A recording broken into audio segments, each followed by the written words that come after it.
Hey, true crime fanatics, this is Claire. And I'm Andy.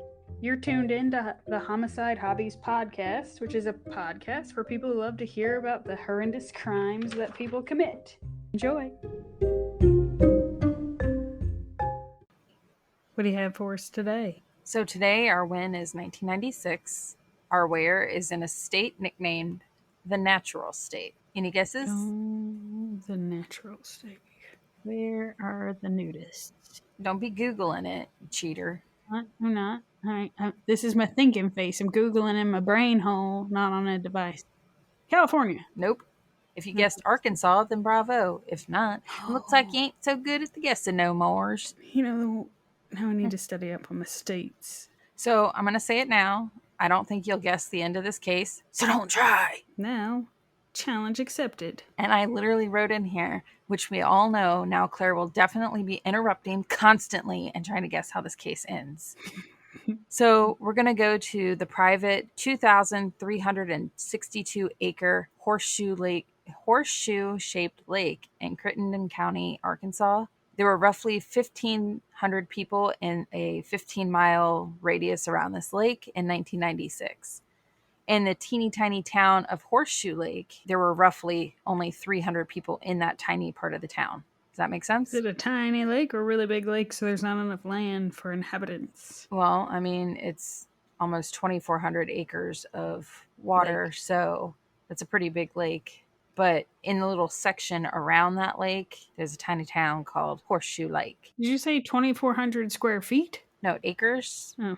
But there's roughly 300 people in that. It's really not that big of a lake. Anyway, there's 300 people in the town, okay? There's a prominent family in the small community, the Snowden family. They had a family estate that had been in the Snowden family for several generations. The Snowden house was 1,000 acres of lakefront property. The main house was a beautiful 3-story home. You can find it online. This house is beautiful.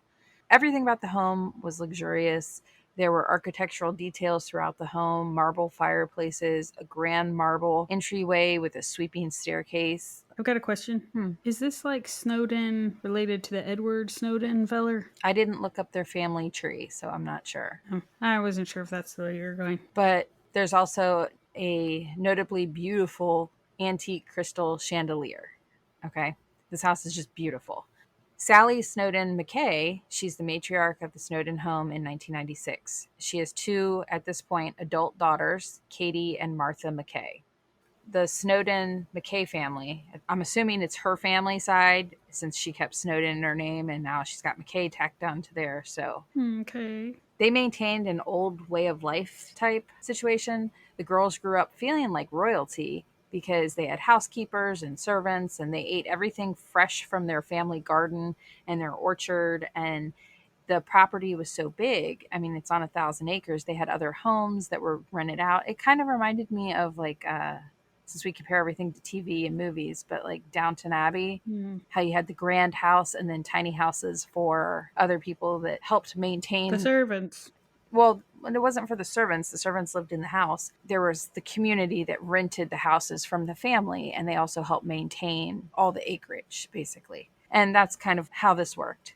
Now, Sally's nephew, Joseph Lee Baker, we're going to call him Lee because that's what he was known as. He lived in a home about 100 yards from the main Snowden home. He helped Sally run the day-to-day operations of the estate. With the large estate only a mere 35 miles from Memphis, Tennessee, Lee, when he wasn't helping run things on the massive property, he was a prominent Memphis-based blues guitarist in a band called the Agitators. And that brings us to September 10th, 1996. Sally, she's now 75 years old, and her nephew Lee is now 52 years old. They were visiting with each other, going over the day-to-day operations of the Snowden family home. No one really knows what transpired, and it doesn't really matter because the end results were the same. Both Sally and her nephew Lee were both shot to death before they were set on fire in the Snowden mansion. She did it. She was shot and set on fire. Gandhi set himself on fire. What? Are you crazy? The 2 of them got shot, killed, and set on fire. Neither one of them did it. Fine. Anyway, the community was devastated to lose such valued, prominent members of their community, and there hadn't been a murder in this area in over 80 years. So during their investigation, police learned that Lee's home, the house that's on the same property, had also been burglarized before the Snowden mansion was broken into and they were murdered. So the police have no obvious leads. So they did what all police do in their investigations and they started... Investigate? Yeah. But they started checking up on the locals with criminal history. Like, you got to start somewhere, right? You can't just start with everybody. One of the people they questioned was Edric Smith. He was only 20 years old, and he had a colorful criminal history that raised a lot of red flags for police. So they went to Edric's home with 5 squad cars. Seems excessive. Yeah, they rolled up pretty deep with this feller. And police took Edric's thumbprint, palm print, and hair samples. Police believed Edric was their guy. They even told Edric they thought he was their guy. And Edric insisted it wasn't him, so police said they wanted to give him a polygraph test to see if they were on to the right filler. However, in the meantime, the DNA sample they took from him came back as a familial match, meaning Edric didn't commit the murders, but somebody he's related to did. Yep. So that brings us to his oldest younger brother, 15-year-old Travis Lewis. He was a high school sophomore. He had several younger siblings and his older brother, Edric. They lived with their mother, Gladys, who is a waitress. Their family home was described as a modest wood home in a row of 6 to 8 other homes and trailers near the lake. Travis's grandfather rented the home next door to his daughter Gladys and his grandchildren. Both houses were rented from the now murdered Miss Sally. That's what everybody called her, was Miss Sally. And the grandfather, not that it matters, but he cleaned fish for people who caught them from the lake. So if that gives you any type of idea as to, they live in this grand house, but then they have these smaller houses, and kind of sets the scene for you, right? Mm-hmm. The neighbors and people who knew Travis and his family for years did not believe that Travis could be a murderer. Travis was described as a real polite young man, always using yes ma'am, no ma'am. Travis was soft-spoken. He was so He was so soft-spoken. People said that if you didn't strain to hear him when he spoke, you wouldn't even realize he was talking to you. He's Dave. He was an above-average student. He's very smart. And, I mean, he was just it's not like he was a big feller. Travis was a scrawny teenage boy. However, the other side of things, Travis also had a juvenile record. This supposed nice, quiet young man had been charged with several misdemeanors of criminal mischief, aggravated assault, and other juvenile charges. So... But that's what all teenagers do.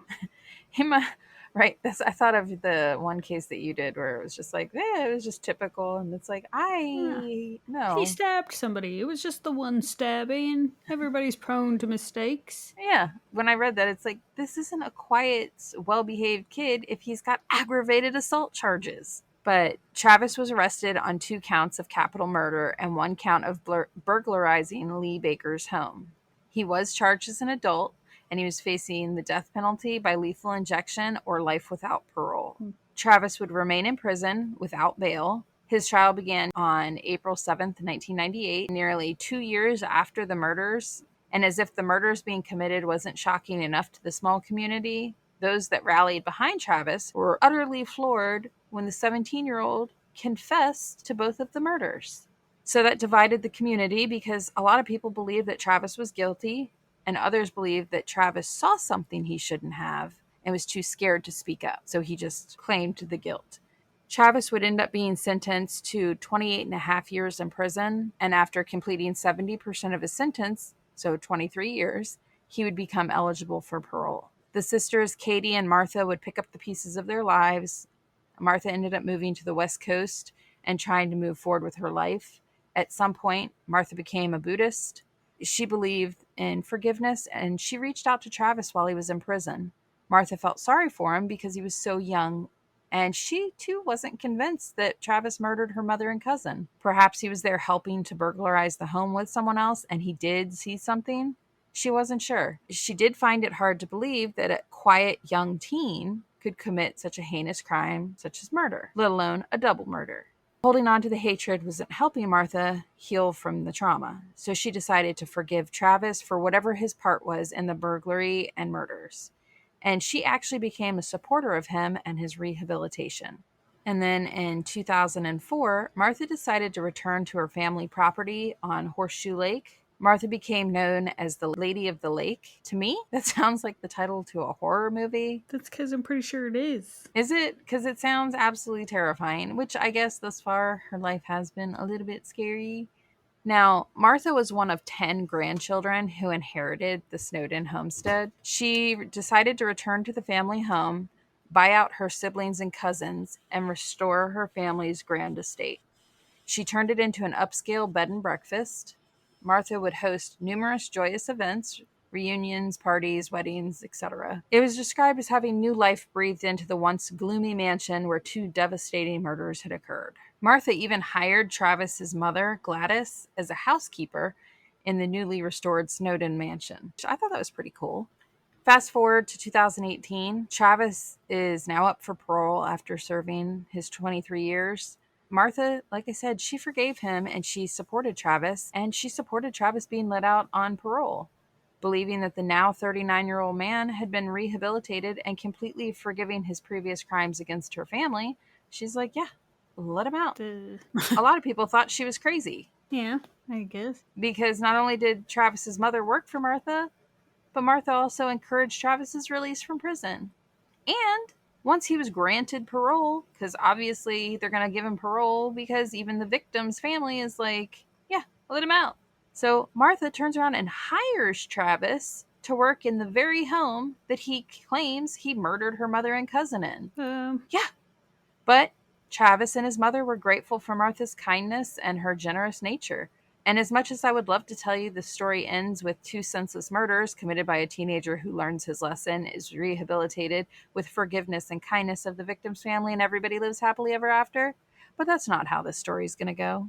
Everything seemed to be going well for about a year and a half. And then one day Gladys, Travis's mom, approached Martha and was like, you might want to avoid Travis because he's on a bad track. He's looking to be up to his old ways. Old ways of doing the murderings? Just being into trouble. I thought that was kind of crazy because if he was 15, I realized he was starting to get himself a little bit of a reputation criminal-wise, but you're still a baby. He grew up in prison. How does he have old ways? He's back to his old ways. He really likes titties. Do they outgrow that? I feel like in prison. I feel like that ups the crave. Anyway, Martha, naively believing only the best in people, carried on with life, and she continued to let Travis work on her property. She ended up selling that antique chandelier I mentioned in the beginning, which was random information, for $10,000 cash. She put the cash aside in her home. She's gonna be robbed! Where she intended to keep it safe until she could get to the bank. But when the cash turned up missing, she doesn't get to the bank. She realizes that Travis done stole the money. And Martha, because you can't want better for somebody else. They need to want it for themselves. Who walks around with $10,000 cash just looking for a chandelier? Well, I'm guessing that she put it somewhere for sale and somebody showed up to pay for it. It's called cashier checks. Anyway, she decided she had no choice but to fire Travis. She didn't press charges against him for stealing the cash. She just simply fired him. Which is fucking stupid. Right. $10,000? You'd be arrested. Yeah, same. Everyone thought that they had left this dark history of 1996 behind them until the morning of March 25th, 2020. Police were responding to an alarm coming from the Snowden home. Police looked around the outside of the house and found a back door ajar. Upon entering the home, they found Martha's lifeless, bloody, battered body wrapped in blankets at the top of a flight of stairs. She had been brutally stabbed and bludgeoned to death. While trying to clear the large home in search of Martha's murderer, police discover a cloth bag filled with small, valuable items, and most likely, the murder weapon, a bloodied kitchen knife.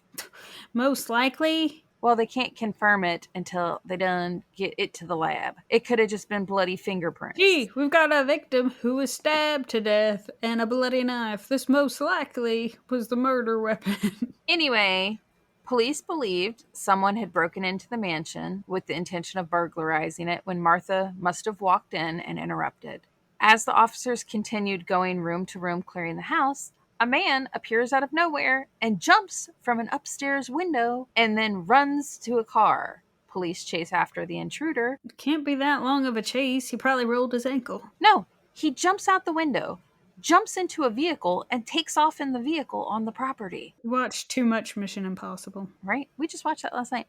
But police chase after this intruder, and it's literally like a movie. He's driving through the property. The police are in their vehicle chasing after him. The guy's vehicle gets stuck four-wheeling through the lakefront property. The man abandons his car by sliding across the driver's seat out the passenger door, and he took off on foot.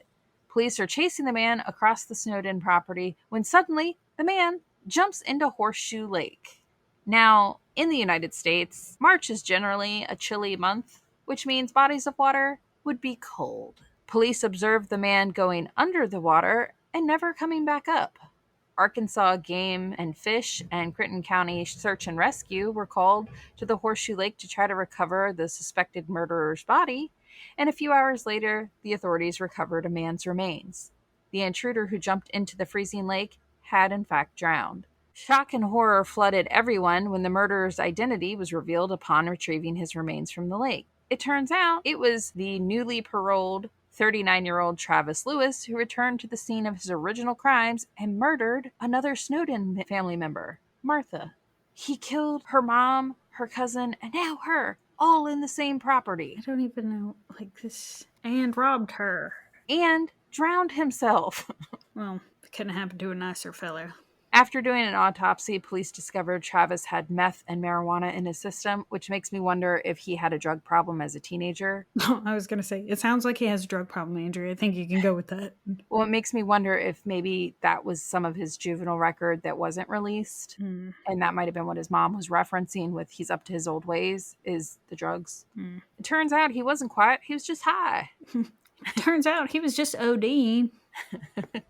That's not drool. So Travis murdered Martha on the same property he murdered her mother and cousin 24 years prior. Did they arrest him? No, they did not arrest his corpse. But so Sally and Lee were murdered in the Snowden home, and that was in 1996, right? Well, rewind 2 years prior, in 1994, he killed the dog. The movie The Client, which was an adaptation of the John Grisham murder mystery, was actually filmed using the Snowden home. Which one? So 2 years before there were any murders, the house was used as a setting for a murder mystery. Just thought that was kind of crazy. I don't remember a house in The Client. I don't know. Because it's with the little boy that overhears the feller. I don't remember it. Oh, yeah, I guess I don't really remember it. No, I don't either. But I just thought it was crazy that the house was used for a murder movie. And then 2 years later, 2 people are murdered in the house. And then 24 years later, same feller that did the murderings murdered the daughter. When I first found this case, I saw that he murdered her 24 years later while he was out on parole. And I thought maybe she was real spiteful or whatever. I thought it was something. Maybe there was some sort of vendetta. But to see she fully supported him and his family, because while he was locked up, she employed his mother. Then when he got out and she supported him being released, she gave him employment. I can't wrap my head around. And when he turned around and robbed her or stole from her, she didn't press charges against him. She simply fired him. All of it seems real weird. Yeah, that's what Jason said when I saw him about it. He was like, something doesn't add up. It makes me think she diddled him or something. Why wouldn't he have killed her in the first place then? Because maybe it started out as a love affair. So the other ones wouldn't let them be together. So he killed them. No. And then she felt bad because she took advantage of a youth. No. So then she cut him off. No. And then she couldn't exactly testify on his behalf because No. maybe they'd think she was in on it. So he goes to jail and comes out and she's there open arms to provide him employment. No. But then he gets upset because they aren't going to be back together again. So he goes back to drugs and then gets real mad and steals from her. And then she still won't press charges because she loves him. No. You don't know. I do know. You don't know. She's 63, by the way, when she's murdered, and he's 39. So? She wasn't living there when her family was murdered. So just using your dumbass version of things. She couldn't have been having an affair with a 15-year-old when she was in her. You don't She know? was like 39 when her mom was killed. Hello? Do you not watch any of the news with these weirdo teachers diddling their teen students? Dude, speaking of which, I can't imagine when you see these teachers that had sex with a 12 and 13-year-old boy, and I'm like, ugh, It wasn't long. ugh. I don't know. They probably had a head injury, and mentally they're the same age. But you don't know because it seems like there has to be something else there because I don't think that's a normal response that if you would just randomly ask people. If someone who murdered two of your relatives gets out of jail and steals $10,000 from you, would you just fire him? Oh, by the way, you also provided them employment. Would you just fire them or would you have them arrested? I mean, how much is $10,000 worth to you? Is it just change? So I don't know if it was Because necessary you sold your lamp. because you sold your life. You're a dick. But no, so I don't know how much time passed between her firing him and him killing her. It could have been the next day. It could have been like she realized the cash was stolen and then she ended up murdered. Or maybe that's her son. No, Like she gave it to the maid. he's got a mom. Gladys is his mother. Anyway, I had to interpret it more along the lines of she felt bad for him. He was raised. Okay, so this was my train of thought. If he didn't commit the murders and kill her mom and cousin, but he witnessed something he shouldn't have, he turned around and was raised in prison, admitted to guilt to avoid life without parole or the death penalty. So he admitted guilt. Okay. Then she didn't believe that he did it. She knew his mother. She employed his mother, which meant she grew close enough with this family to form a relationship with the family. And look where that got her. And maybe she truly believed in his innocence. Now, when he stole from her, maybe she looked at it as this kid, he was a kid who was raised in the prison system. He needs to try to do better. He can't work for me. Maybe she recovered the money. I have no idea. But if he returned the funds, maybe that's why she didn't press charges. Or maybe she intended to press charges and that's why he went back to burglarize and murder her. I think that she caught him, recognized him, and he beat her. And then it continued to escalate and it didn't help that he was on meth. I don't know what's with the meth and all the killings, but I'm starting to notice a pattern that people that do the killings like to do the methane. So, but I thought maybe the loyalty to his mother, seeing like all that she went through while her son was in prison. I don't know. There's too many unknown variables. And since everyone's literally dead in this story, there's no way to get answers, if that makes sense. I'm saying he did the first two. Oh, for sure. He's just the quiet one. I think he definitely was a part of the murder, the first two murders. So I think sometimes being quiet, people just assume who you are as a person. Well, haven't you ever heard you got to keep an eye on the quiet ones? Well, because they don't give you anything to go off of, so it's just what you assume they're like. And just because they're quiet doesn't mean They're good. that they're not bad. Yeah. Yeah. I'm looking at you, I Dave. remember being quiet in school, and everybody would be like, "Oh, you gotta be extra smart. Here, do my homework for me." And I was like, "I don't understand this shit either. I think I'm quiet." Like, that happened to be in Latin. You didn't understand Latin? It's not like you speak it, but I was in Latin 3, and this one guy next to me, he's just like, "I'm gonna copy off of yours because you're quiet, so you must be smart." And I remember just looking at him because that was the stupidest thing, and he said a lot of stupid things, but I was like, he can explain why he got all of his shit wrong. The exact wrong answers is me. Yeah, it's just like, whatever. Do you think a teacher would go after somebody for cheating if all the answers were wrong? Like, is it really worth it? I'm pretty sure he failed Latin, so the cheating he did probably brought his grade up a little bit, but not much for it to be like. Well, I just thought it was crazy because this lady wanted nothing more than to see him rehabilitated and do better and tried to help him in every way possible, and it But got her dead. this should be a lesson to they have to want Yeah. to do better. You can't force people to be better, do better, or have things that you think they should have. It has to be their dream, vision, and goal. You can assist, but you can't make something what it's not. Yeah, you can't want it more than for the person more than they want it themselves. Mm-hmm. They got to be hungry. I was thinking about naming that one either Lady of the Lake because, Yeah. or Unlucky Horseshoe No. because horseshoes are supposed to be No. lucky. You have not been stepped on. Then I have not. I'll find you a horse when you get down here. Anyway, that's all I got. And fuck you. Thank you for listening to Homicide Hobbies. I'm Claire. I'm Andy.